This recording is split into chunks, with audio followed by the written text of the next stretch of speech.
الحمدللہ رب العالمین والصلاة والسلام علی سید الانبیاء والمرسلین اما بعد فاعوذ باللہ من الشیطان الرجیم بسم اللہ الرحمن الرحیم قال اللہ تبارک و تعالی فی القرآن المجید والفرقان الحمید بسم اللہ الرحمن الرحیم وما امروا الا لیعبدوا اللہ مخلصین لہ الدین حنفاء ویقیموا الصلاة ویؤتوا الزکاة آمنت باللہ صدق اللہ العظیم وصدق رسولہ النبی الکریم الامین ان اللہ وملائکتہ یصلون علی النبی یا ایہا الذین آمنوا صلوا علیہ وسلموا تسلیما اللہم صلی علی سیدنا و مولانا محمد وعلی آل سیدنا و مولانا محمد وبارک وسلم وصلی علیہ الصلاۃ والسلام علیک یا سیدی یا رسول اللہ الصلاۃ والسلام علیک یا سیدی یا حبیب اللہ الصلاۃ والسلام علیک یا سیدی یا رحمۃ للعالمین وعلی آلک و اصحابک یا سیدی یا محبوب رب العالمین۔ میرے معزز واجب الاحترام میرے عزیز بزرگوں، دوستوں، بھائیوں، آج کے ہمارے درس کا جو موضوع ہے وہ ہے اخلاص۔ جو آیت کریمہ میں نے آپ کے سامنے تلاوت کی ہے، اللہ رب العالمین نے قرآن مجید میں ارشاد فرمایا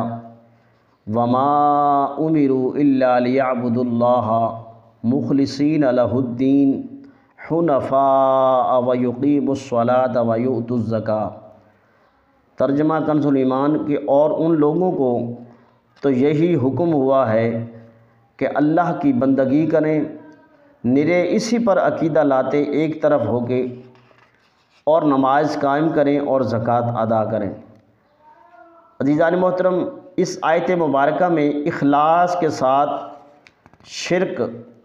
اور نفاق سے دور رہ کر فقط اللہ کی بندگی کرنے اور تمام دینوں کو چھوڑ کر خالص اسلام کے پیروکار ہو کر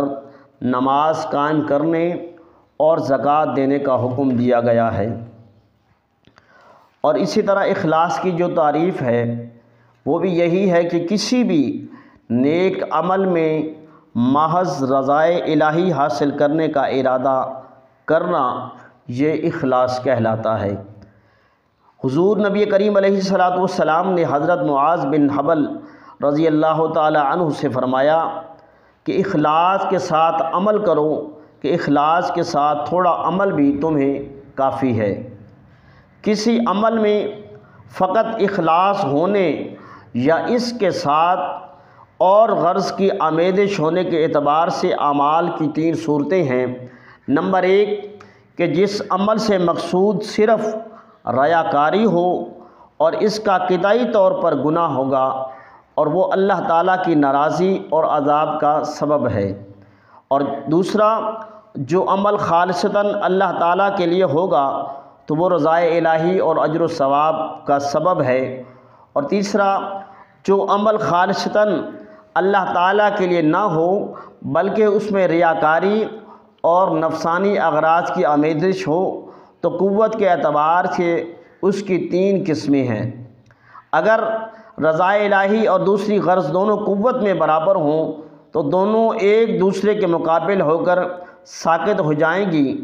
اور اس عمل کا نہ تو ثواب ہوگا اور نہ ہی عذاب، اور اگر ریا کی قوت زیادہ ہو تو یہ عمل کچھ نفع نہیں دے گا بلکہ الٹا نقصان اور عذاب کو لازم کرے گا۔ البتہ اس میں رضا الہی کا جتنا عنصر ہوگا اتنا عذاب میں کمی ہو جائے گی، اور اس عمل کا عذاب اس عمل کے عذاب سے ہلکا ہوگا جو خالص ریاکاری کے ساتھ ہو، اور جس میں رضا الہی بالکل نہ ہو، اور اگر رضا الہی کا عنصر غالب ہو تو جس قدر قوی ہوگا اس قدر ثواب زیادہ ہوگا، اور جتنا ریاکاری ہوگی اتنا ثواب کم ہوگا۔ سامعین محترم، ایک شخص نے ایک غلام خریدا تو اس غلام نے اس سے عرض کیا کہ اے میرے آقا، میری تین شرائط ہیں۔ نمبر ایک، آپ مجھے فرض نماز سے منع نہیں کریں گے۔ جب اس کا وقت آ جائے گا میری نماز کا تو میں وقت پہ نماز ادا کروں گا، آپ مجھے منع نہیں کریں گے۔ نمبر 2، دن کو جو چاہیں آپ سے مجھ سے کام لے لیں، جو حکم دے گے اس حکم پر آپ کا عمل ہوگا، اور رات کو میں آپ کا کوئی حکم نہیں مانوں گا، رات کو آپ مجھے کوئی حکم نہیں دیں گے۔ تیسرا فرمایا، تیسری جو شرط رکھی کہ اپنے گھر میں میرے لیے ایک کمرہ جدا کر دیں کہ جس میں میرے سوا کوئی داخل نہ ہو، یعنی ایک کمرہ مجھے اپنی حویلی میں، اپنی عمارت میں مجھے عطا کر دیں کہ اس کمرے میں میرے سوا کوئی دوسرا بندہ داخل نہ ہو۔ چنانچہ غلام نے ایک خراب سا ٹوٹا پھوٹا، جب اس نے آقا سے یہ شرائط رکھی تو اس کے آقا نے کہا کہ مجھے یہ شرائط قبول ہیں۔ پھر اس نے کہا کہ آقا نے کہا اپنے غلام سے کہ تم اپنے لیے ان کمروں میں سے کوئی کمرہ پسند کر لو۔ چنانچہ غلام نے ایک خراب سا ٹوٹا پھوٹا کمرہ پسند کر لیا، تو اس پر آقا نے کہا کہ اے غلام، تو نے خراب کمرہ کیوں پسند کیا؟ تو غلام نے جواب دیا، میرے آقا کیا آپ نہیں جانتے کہ ٹوٹا پھوٹا کمرہ بھی اللہ رب العالمین کی یاد اور اس کے ذکر کی برکت سے وہ ٹوٹا پھوٹا کمرہ بھی باغ ہو جاتا ہے۔ چنانچہ وہ غلام دن کو اپنے آقا کی خدمت کرتا اور رات کو اللہ کی اخلاص کے ساتھ عبادت کرتا۔ کچھ عرصے کے بعد ایک رات آقا گھر میں چلتے چلتے غلام کے کمرے تک پہنچ گیا تو کیا دیکھتا ہے کہ کمرہ بہت روشن ہے، غلام اللہ تعالیٰ کی بارگاہ میں سجدہ ریز ہے، اور اس کے سر پر آسمان اور زمین کے درمیان ایک عجیب و غریب روشن قندیل لٹکی ہوئی ہے، اور وہ اللہ رب العالمین کی بارگاہ میں عاجزی و انکساری کے ساتھ یوں مناجات اپنی گزارشات کر رہا ہے کہ اے اللہ، تو نے مجھے میرے آقا کا حق اور دن کو اس کی خدمت لازم قرار دی ہے۔ اگر اے میرے رب العالمین، اے میرے اللہ، اگر یہ مجھے دن کی مصروفیت نہ ہوتی تو میں دن رات صرف فقط تیری ہی عبادت میں مصروف رہتا۔ اے میرے رب، میرا عذر اپنی بارگاہ میں قبول فرما لے۔ چنانچہ آقا اسے دیکھتا رہا یہاں تک کہ صبح ہو گئی، وہ قندیل واپس چلی گئی اور مکان کی چھت مل گئی۔ یہ منظر دیکھنے کے بعد آقا واپس آ گیا اور رات والا سارا ماجرا اس نے اپنی زوجہ کو پیش کیا، سنایا کہ رات کو میں نے یہ اپنے غلام کے کمرے میں یہ منظر دیکھا ہے۔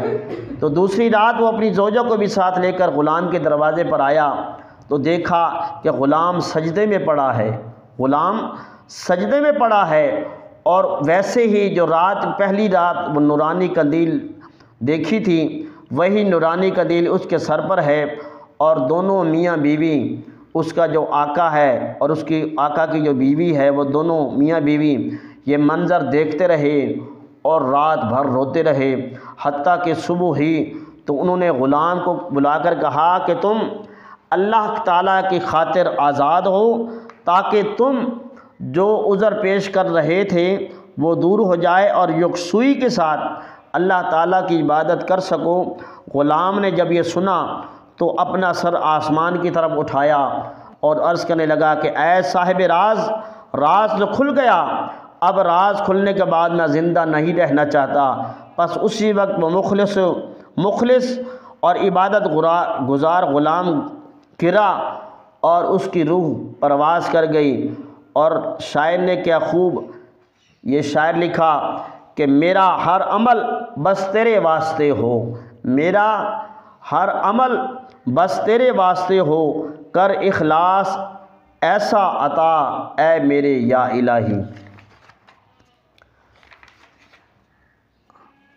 عزیزان محترم، اخلاص میں بہت سے پہلو ہیں، ان میں جو سب سے بڑا جس کا رول ہے وہ ہے کہ اخلاص کے ساتھ عمل کرنا یہ مومن کی نشانی ہے۔ جب بندہ 40 دن خالص رضائے الہی کے لیے عمل کرتا ہے تو اس کے دل سے اس کی زبان پر حکمت کے چشمے جاری ہو جاتے ہیں، اور جو بندہ خالص رضائے الہی کے لیے عمل کرتا ہے تو وہ شیطان کے مکر و فریب سے بھی بچ جاتا ہے۔ اخلاص کے ساتھ مانگی جانے والی دعائیں وہ اللہ کی بارگاہ میں مقبول ہو جاتی ہیں۔ بعض بزرگان دین کے نزدیک اخلاص کے ساتھ کیا جانے والا عمل 70 حج سے بھی بڑھ کر ہے۔ ایک بزرگ فرماتے ہیں کہ خلوت میں اخلاص کے ساتھ 2 رکعت پڑھنا 70 یا 700 احادیث عالی سند کے ساتھ لکھنے سے بہتر ہے۔ ایک بزرگ فرماتے ہیں کہ گھڑی بھر کے اخلاص میں ابدی نجات ہے، اخلاص نیکیوں پر ابھارتا ہے۔ تو عزیزان محترم، آج کی ہماری یہ آخری بات کہ بزرگان دین کے یہ اقوال ہیں کہ اخلاص کے ساتھ کیا ہوا ہر عمل اللہ کی بارگاہ میں قبول ہوتا ہے۔ تو آخر میں یہی بات ہے کہ حضرت سیدنا عیسیٰ روح اللہ علیہ السلام علی نبینا علیہ الصلوۃ والسلام کے حواریوں نے آپ کی بارگاہ میں عرض کی کہ اعمال میں خالص کون ہے؟ تو فرمایا جو اللہ کے لیے عمل کرتا ہے اور پسند نہیں کرتا کہ اس پر کوئی اس کی تعریف کرے۔ تو آج کا ہمارا یہ جو درس تھا وہی اخلاص کے متعلق تھا۔ دعا ہے کہ اللہ تعالی ہمیں اخلاص کے ساتھ اپنی ہر عمل کو مخلص ہو کر اخلاص کے ساتھ کرنے کی توفیق عطا فرمائے۔ اللہ رب العالمین عالم اسلام کی خیر فرمائے۔ اللہ رب العالمین میرے ملک پاکستان کی خیر فرمائے۔ اللہ رب العالمین حضور کے ہر غلام کی خیر فرمائے۔ وآخر دعوانا